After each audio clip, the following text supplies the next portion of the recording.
The hotel into it too. Oh, I started recording. Okay, so what did you think of the hotel that we were staying at for GooCon? Drury Inn. Drury Inn on Lee Street. I think it's South Lee Street. It's really cool. It's nice. Free breakfast, free lunch. Pretty decent. I mean, it's slightly better than Con Suite food, and it was warm and freshly cooked.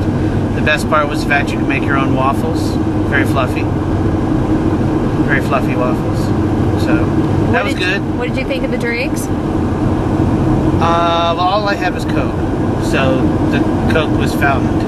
But they do offer free alcohol drinks for the Yes, they do for afternoon drinks. Yeah, everybody. Snack. Yeah, if you have a room, you do get your afternoon snack and some drinks that I hear were pretty decent. Your basic, slightly more than beer and wine drinks. Cool. So I had Coke. Coke was good. Okay, and what did you think of second day of GooCon? I unfortunately am not like mentally in the best place, but I did see they had a nice selection of panels. In fact, unfortunately, they had the best selection of panels on Sunday, which is never the best day to have events on a convention. The dealer's room / vendor's hall, blue chunks. I did find something cool. There's Iron Man hockey mask, like Jason Voorhees mask, which I did buy for $40 from a guy named Kyle. But other than that, the vendor's room, seriously blue chunks. There was no smooth-on products actually for sale at essentially a smooth-on convention, which was really weird. Let's see. Were there any airbrushes, air guns? Yeah, there was airbrush. There was air. They were endorsed by Roy Woolery, his endorsed airbrush gun, and it was at the same table with RJ. They had a panel showing those off, and there was apparently a contest at some point for one set of those. Were there any of the makeup companies represented? Makeup kits? No. Except for the smooth on, but they weren't actually for sale in the vendor area.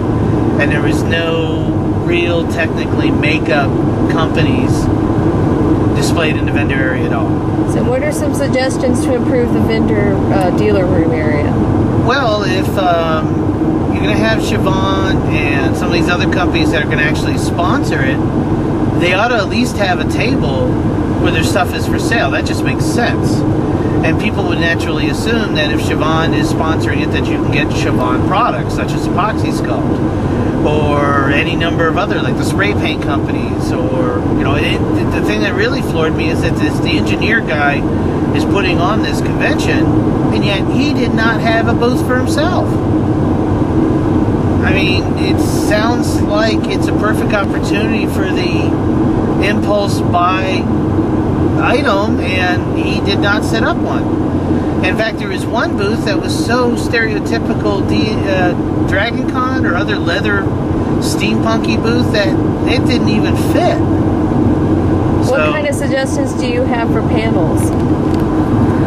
On day one, clear the room between panels. Have the more instructive panels on the Saturday. Let's see. More demos? Definitely more demos. I mean, the product is too expensive to give away travel packs or gimme packs, but they could give away a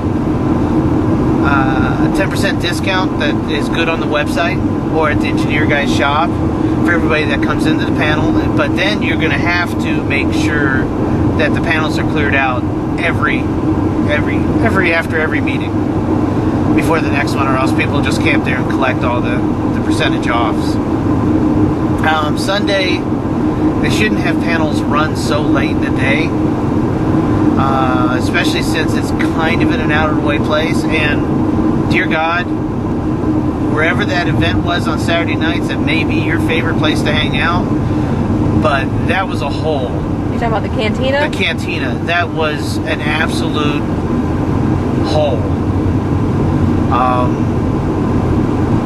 Yeah, the place that was shut down and non-functional next door to it was better looking than that.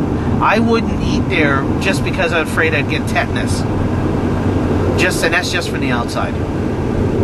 Other than that, it has a lot of potential, and there's a very real possibility I'll check it out next year. What did you think of the location of the convention? The college. The college had a neat feel, but I don't think it was a wise spot for it. Considering the fact that another convention, which shall go unnamed, which has been running for an extremely long period of time, and technically has less potential to make money, only because the guy that runs it doesn't take advantage of it, can get a hotel in Marietta or Sandy Springs, then that's where they need to be. They need to go where the money is, and the money is where people are going to spend it, and right off of main interstates and things like that. And I gotta let you go because I'm driving.